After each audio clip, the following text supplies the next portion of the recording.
말씀을 보시겠습니다.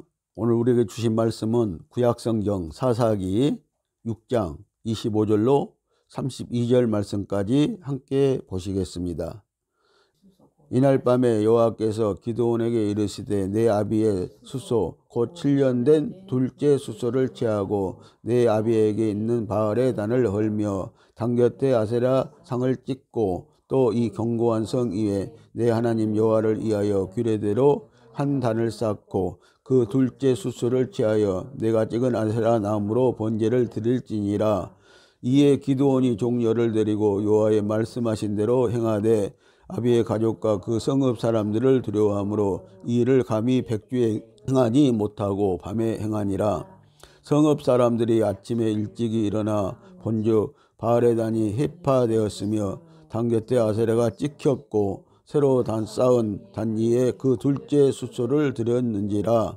서로 물어 가로되 이것이 누구의 소유인고 하고 그들이 캐어 물은 후에 가로되 요아스의 아들 기드온이 이를 행하였도다 하고 성읍 사람들이 요아스에게 이르되 내 아들을 끌어내라. 그는 당연히 죽을지니 이는 바알의 단을 해파하고 단 곁에 아세라를 찍었음이니라.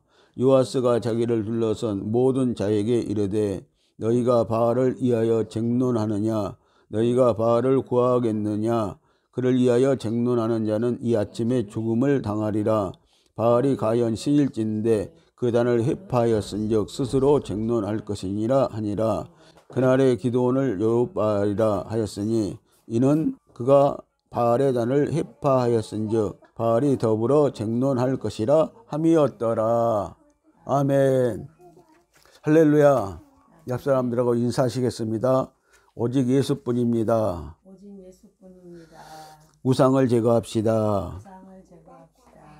오늘 말씀은 벌목꾼 기드온 우상을 제거하다입니다. 기드온은 우상을 섬기는 가정에서 자랐습니다.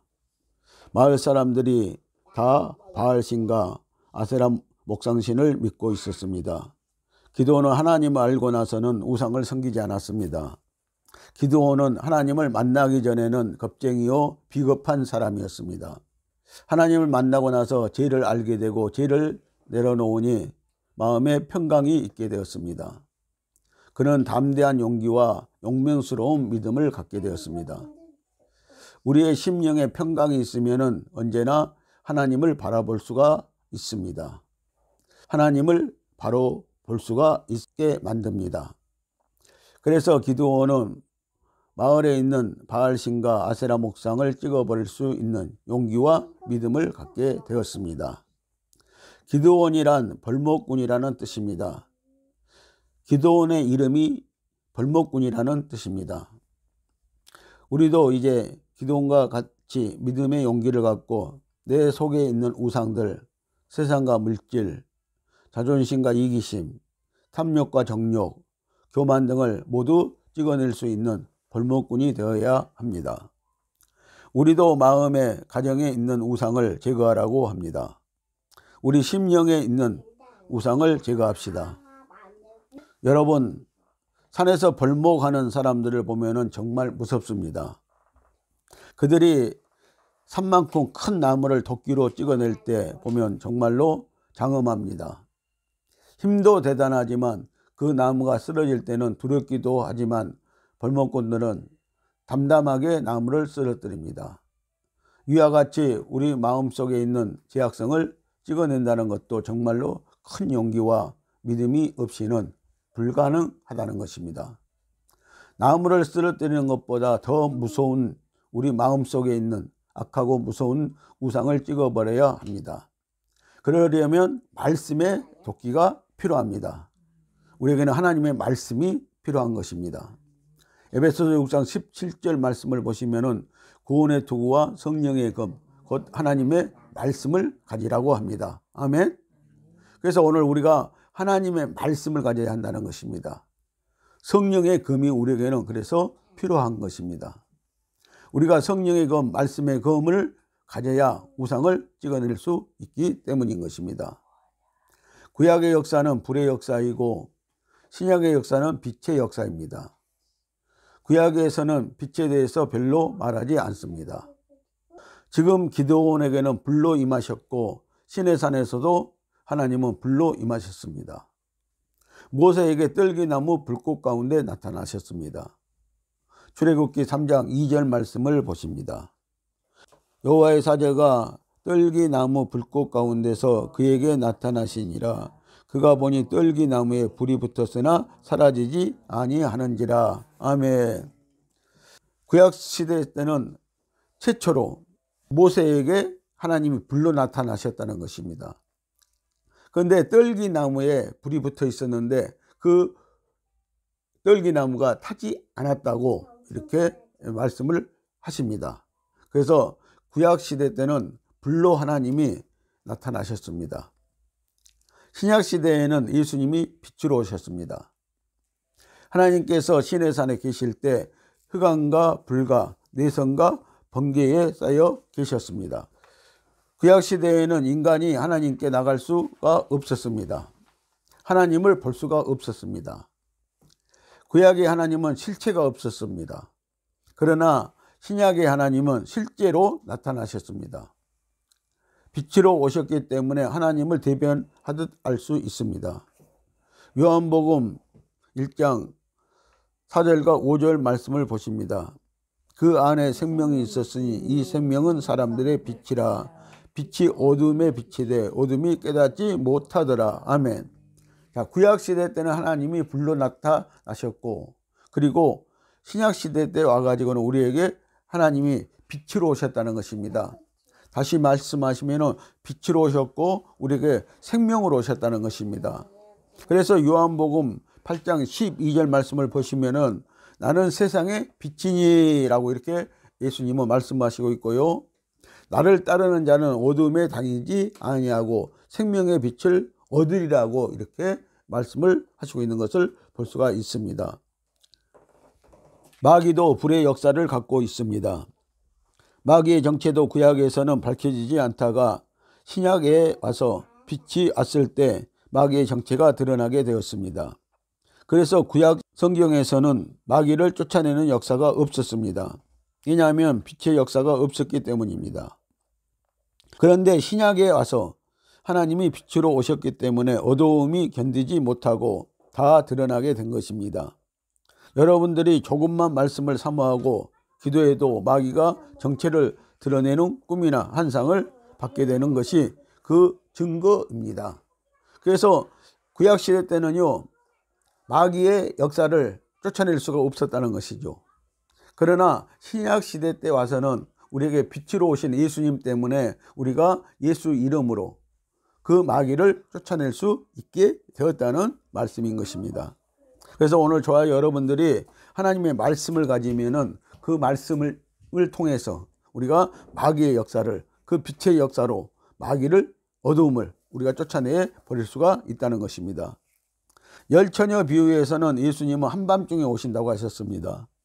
어두울 때 한밤중에 오실 때 신부된 성도들은 신랑의 얼굴을 보아야 하는데 기름 등불을 준비한 성도는 밤중에 오신 신랑이 제 서방인지 의의 서방인지를 알 수 있는데 빛이 없으면은 예수님인지 마귀인지를 분별이 안 된다는 것입니다. 지금 내가 신앙생활하는 것이나 하나님의 일이라고 하는 모든 것들이 과연 옳은 것인지 죄를 짓고 있는 것인지 분별이 되지 않는 것입니다. 캄캄하다는 것은 하나님의 진리가 없다는 것입니다. 그러나 이제 기드온은 여호와 살롬을 아는 자가 되었습니다. 이제 평강을 알게 되었습니다. 빛으로 오신 예수님이 그 빛인 생명의 성령을 우리에게 주시고 그 빛으로 날마다 우리의 심령을 조명해 주십니다. 평강입니다. 그러므로 이제 우리도 기드온같이 여호와 살롬입니다. 그 빛으로 내 안에 있는 모든 죄악을 비춰주심으로 보이는 죄악을 모두 도끼로 찍어낼 수 있게 되었습니다. 말씀으로 우리가 찍어낼 수 있게 되었다는 것입니다. 여러분, 우리도 벌목꾼이 되었습니다. 담대하게 내 탐욕을, 내 자존심을, 내 교만을 도끼로 다 찍어낼 수 있습니다. 전에는 성령님의 조명이 없어서 내 안에 있는 죄악들을 보지 못했기 때문에 몰랐지만 이제는 다 보입니다. 그래서 내 죄악성을 다 찍어낼 수 있습니다.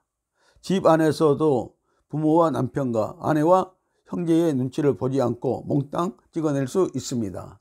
자, 빛의 시대 때는요, 우리의 마음에, 우리의 어두운 심령까지 다 비춰주기 때문에 우리의 심령에 있는 죄악성도 찍어낼 수가 있고요. 그리고 우리의 가정에 있는 모든 우상들도 우리가 이제 하나님의 말씀으로 찍어낼 수 있는 그런 능력을 가지게 되었다는 것입니다. 이것이 빛의 능력이고 이게 성령의 능력인 줄 여러분들 믿으시기를 예수님의 이름으로 축복을 드립니다. 우상은 도끼인 말씀의 검으로 찍어내야 하고 검인 칼로 제거해 버려야 하는 것입니다. 여러분들, 우리가요, 어려움을 겪게 되는 것은 마귀의 역사 때문에 늘 어려움을 겪게 된다는 것입니다. 그래서 그 마귀의 역사를 찍어내지 않고는요, 우리가 살 수가 없는 것입니다. 여러분들, 사람이 왜 어두운 가운데 있습니까? 마귀의 역사 때문에 그런다는 것입니다. 마귀는 늘 우리를 어두움으로 몰고 간다는 것입니다. 그래서 여러분들, 이제는 빛의 역사로, 생명의 말씀의 역사로 우리가 마귀를 제거해 낼 수가 있고 어두움을 물리칠 수가 있게 되었다는 것입니다. 출애굽기 20장 4절 말씀을 보시겠습니다. 너를 위하여 새긴 우상을 만들지 말고 또 위로 하늘에 있는 것이나 아래로 땅에 있는 것이나 땅 안에 물속에 있는 것에 아무 형상이든지 만들지 말며. 아멘.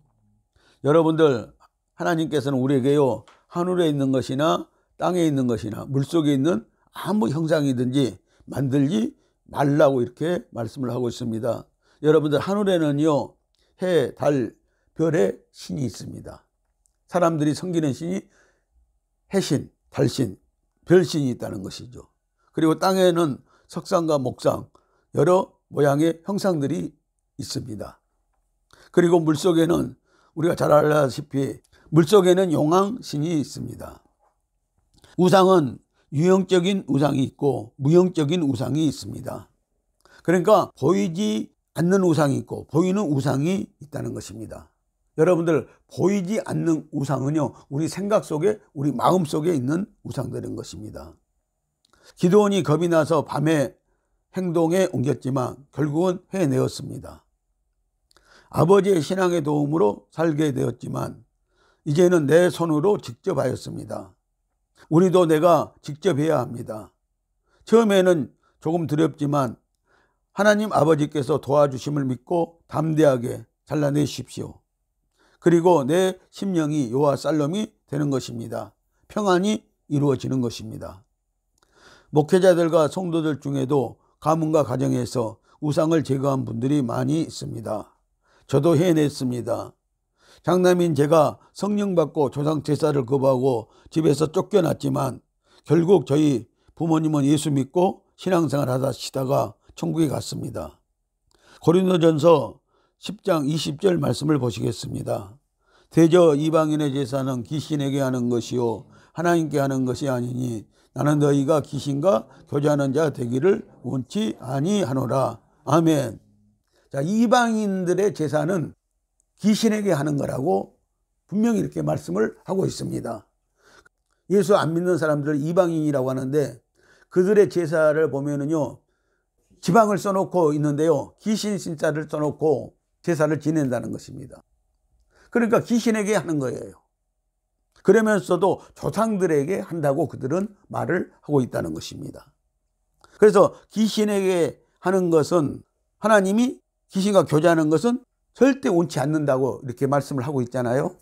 그래서 오늘 저와 여러분들이 조상 제사는 귀신에게 하는 거라고 분명히 이렇게 말씀을 하고 있는 것을 볼 수가 있습니다. 그래서 그들은 귀신이 되었다고 하잖아요. 그래서 귀신 신자를 써놓고 자기 조상들이 귀신이 되었다고 거기다 제사를 지낸다는 것입니다. 그래서 이런 일을 하는 자들은 하나님이 옳지 않는다는 것입니다. 그런데 오늘날 믿음의 성도들이 이런 일을 하고 있습니다. 그냥 하나님 앞에서 뻔뻔하게 하고 있다는 것입니다. 하나님이 싫어하십니다. 하나님이 그 행위대로 분명히 심판하신다고 말씀을 하셨습니다. 조상의 제사와 추도 예배는 귀신에게 하는 것입니다. 믿음의 가정에서 제거되어야 할 일인 것입니다. 성도 여러분, 추도 예배에 속지 마십시오. 여러분들 추도 예배는 없는 것입니다. 하나님께서는 그런 예배를 드리라고 말씀하신 적이 없었습니다. 그래서 하나님께 드린다는 명목으로 예배라는 이름으로 추도 예배를 드리는데요, 그런 것에 속지 마시기를 바랍니다. 그런 것에 속아서 예배드리는 것은 우상을 섬기는 것과 같다는 것입니다. 성도가 기신하고 교제하는 것은 하나님께 미움을 받습니다. 심판을 분명히 받는다는 것입니다. 사사기 6장 30절에서 32절 말씀을 함께 보시겠습니다. 성읍 사람들이 요아스에게 이르되 내 아들을 끌어내라. 그는 당연히 죽을지니 이는 바알의 단을 해파하고 단 곁에 아세라를 찍었음이니라. 요아스가 자기를 둘러선 모든 자에게 이르되 너희가 바알을 위하여 쟁론하느냐? 너희가 바알을 구원하겠느냐? 그를 위하여 쟁론하는 자는 이 아침에 죽음을 당하리라. 바알이 가연 신일진데 그 단을 해파하였은즉 스스로 쟁론할 것이니라 하니라. 그날에 기드온을 여룻바알이라 하였으니 이는 그가 바알의 단을 해파하였은즉 즉 바알이 더불어 쟁론할 것이라 함이었더라. 아멘. 여기서 우리는 기드온의 아버지 요아스의 믿음을 볼 수가 있습니다. 아들 기드온이 바알과 아세라 목상을 도끼로 찍었다고 하여 백성들이 기드온을 죽이려고 하였을 때 요아스는 바알의 신이 헛것임을 알았습니다. 헛것임을 깨달았습니다. 그리고 바로 돌이켰다는 것입니다. 요아스는 성읍 사람들에게 이렇게 말한 것입니다. 백성들이여, 만일 바알 신이 진짜로 존재한다면 그 바알 자신이 신의 능력으로 기드온을 죽이고도 남을 것인데 무엇 때문에 너희들이 그를 죽이려고 하느냐?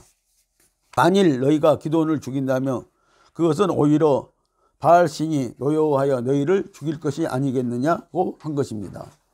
그러니까 바알 신이 정말 신이면은 그 바알 신의 제단을 찍어버렸기 때문에, 아세라 목상생을 찌르고버렸기 때문에 그 바알 신이 기드온을 죽일 것인데 너희들이 나서서 왜 기드온을 죽이려고 하느냐고 기드온의 아버지 요아스는 그렇게 말을 한 것입니다. 바알과 아세라를 해파한 기드온을 죽이려고 한 것으로 보아 아비에셀 사람들이 얼마나 깊이 우상 숭배에 물들어 있었는가를 알 수 있습니다. 꼭 과거 우리가 살던 동네 사람들을 본 것과 같습니다. 우상과 우리는 영적 싸움을 해야 합니다. 기드온의 아버지 요아스는 바알신이 정말로 존재한다면 아들이 죽을 것으로 알았겠지만 요아스는 바알신이 헛것임을 알게 되었습니다. 요아스는 이제 오직 여호와 하나님만 유일하신 신으로 믿었던 것입니다. 요아스는 알파와 오메가가 되시는 하나님을 믿었던 것입니다. 이렇게 유일신을 믿는다는 것은 다른 신은 없다는 것입니다. 하나님만이 최고의 신이고 하나님 외에는 어떤 신도 인정하지 않는다는 것이 중요한 것입니다. 요아스의 믿음은 오늘날 우리의 신앙과도 같습니다. 교회 안에 들어온 이세벨의 영을 용납하는 것과 같습니다. 성도들은 하나님을 유일신으로 섬겨야 합니다. 그렇지 않으면 이세벨을 용납하는 자와 같아서 그 자식을 죽이시겠다고 하시는 것입니다. 요한계시록 2장 20절로 23절 말씀을 함께 보시겠습니다. 그러나 네게 책망할 일이 있노라. 자칭 선지자라 하는 여자 이세벨을 내가 용납함이니 그가 내 종들을 가르쳐 깨어 행음하게 하고 우상의 제물을 먹게 하는도다. 또 내가 그에게 회개할 기회를 주었으되 그 음행을 회개하고자 아니하는도다. 볼지어다 내가 그를 침상에 던질 터이요 또 그로 더불어 간음하는 자들도 만일 그의 행위를 회개치 아니하면 큰 한랑 가운데 던지고 또 내가 사망으로 그의 자녀를 죽이리니 모든 교회가 나는 사람의 뜻과 마음을 살피는 자인 줄 알지어다. 내가 너희 각 사람의 행위대로 갚아주리라. 아멘. 우상을 섬기면은요 결국은 우리 자녀들까지 된다고 이렇게 말씀을 하시고 있습니다. 그리고 또 침상에 던져버린다고 이렇게 말씀을 하고 있는데요. 자, 불치의 병에 걸리게 한다. 다시 말하면은 영적인 병에 걸리게 한다는 것입니다. 영적인 병에 걸리면은요 아무리 병원을 찾아다녀도요 치료가 되지 않습니다. 그런 병에 걸리게 할 것이라고 이렇게 말씀을 하고 있는 것을 볼 수가 있는 것입니다. 그리고 각 사람의 행위대로 분명히 하나님은 갚아줄 것이라고 말씀을 하시는 것입니다. 교회가 이세벨을 용납하고 있습니다. 이세벨은 이스라엘 아합 왕에게 시볼 때 시돈의 우상인 바알과 아세라 목상신과 850명의 선지자를 데리고 와서 이스라엘 전역에 우상의 단을 만들고 백성들에게 섬기게 하였습니다. 이세벨의 영은 목회자들에게 우상을 섬기게 하고 가르쳐 행음하게 하고 제물을 먹게 하였습니다.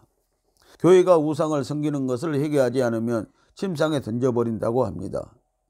목회자들과 성도들이 이세벨의 영, 곧 악한 종교의 영에 걸려 종말 때까지 일어나지 못하게 할 것입니다. 회개할 때 회개하지 못하면 돌이켜 치유받지 못하게 할 것입니다. 또 환난 가운데 던져 넣어서 계속해서 환난이 끊임없이 있다는 것입니다. 또 자식들을 죽여버리시겠다고 합니다. 내 자녀뿐만 아니라 모든 성도들이 다 죽게 된다는 것입니다. 그리고 각자의 행위대로 갚아준다고 합니다. 그러니 우상을 섬기는 음행을 회개하고 우상을 버리고 돌아서십시오. 모든 교회는 꼭 이 말씀을 깨닫기를 바랍니다. 주님은 말씀하십니다. 모든 교회가 나는 사람의 뜻과 마음을 살피는 자인 줄 알지라고요. 알라는 것입니다. 그리고 각자의 행위대로 분명히 갚아 주신다고 말씀을 하시는 것입니다. 하나님은 돌이킨 요아스의 믿음을 보시고 그의 아들 기드온을 택한 것입니다. 만일 요아스가 하나님을 유일하신 신으로 섬기는 믿음이 없다면 기드온은 그날 백성들에게 죽음을 당했을 것입니다. 우리는 요아스의 신앙을 보고 오늘날 우리의 신앙이 우리의 자녀들에게 어떤 저주와 축복을 물려주는지 알아야 할 것입니다. 부모의 신앙에 따라 축복과 저주가 내려간다는 것을 반드시 알아야 할 것입니다. 32절에 보면은 하나님은 기드온의 이름을 여룹바알이라고 했습니다. 그 뜻은 바알은 싸워보라, 바알은 싸울지어다 입니다. 기드온이 바알의 제단을 파괴했으니 바알은 기드온을 대적하여 싸워보라는 뜻입니다. 마태복음 3장 10절 말씀을 보십니다. 이미 도끼가 나무 뿌리에 놓였으니 좋은 열매 맺지 아니하는 나무마다 찍혀 불에 던지우리라. 아멘. 여러분들, 도끼란 하나님의 말씀에 의해 이루어지는 심판을 말합니다. 나무 뿌리란 하나님 앞에 열매를 맺어야 할 성도를 말씀하고 있습니다. 베드로전서 4장 17절 말씀을 보시겠습니다. 하나님의 집에서 심판을 시작할 때가 되었나니 만일 우리에게 먼저 하면 하나님의 복음에 순종치 아니하는 자들의 그 마지막이 어떠하며. 아멘. 자, 오늘 이 말씀을 보시면은요, 하나님의 집에서 심판이 시작되었다고 말씀을 하고 있습니다. 그런데 예수 잘 믿는 사람들에게도 심판이 있는데 복음에 순종치 아니하는 자들의 그 마지막은 어떠하겠느냐라고 이렇게 말씀을 하고 있습니다. 그래서 하나님은 모든 성도들을 심판대 위에 세웁니다. 그리고 그 행위대로 심판을 하신다는 것입니다. 그래서 주님이 우리에게 이렇게 말씀하시는 것입니다. 자기의 행위대로 심판을 너희들은 꼭 받을 것이다 라고 이렇게 말씀을 하시는 것입니다. 예수 잘 믿는 자에게도 심판이 있는데 그 심판은요, 행위의 심판인데 그 믿음의 행위의 심판이고요. 그리고 복음에 순종치 않는 자들의 심판은 또 믿지 않는 자의 그 제약된 심판을 분명히 받을 것이라고 말씀을 하고 있는 것입니다. 요한복음 5장 19절 말씀입니다. 선한 일을 행한 자는 생명의 부활로, 악한 일을 행한 자는 심판의 부활로 나오리라. 아멘. 선한 일을 행한 자들은 생명의 부활로, 영원한 생명의 부활로 나올 것이고, 악한 일을 행한 자들은 분명히 심판의 부활로 나올 것이라고 이렇게 말씀을 하시는 것입니다. 사랑하는 성도 여러분, 하나님의 말씀으로 여러분 속에 있는 우상을 기드온처럼 찍어내십시오. 여러분의 가정 속에 있는 우상도 말씀의 도끼로 다 찍어내십시오. 도끼를 든 벌목꾼이 되십시오. 그러면 하나님의 축복이 자손 대대로 내려갈 것입니다. 기도하시겠습니다.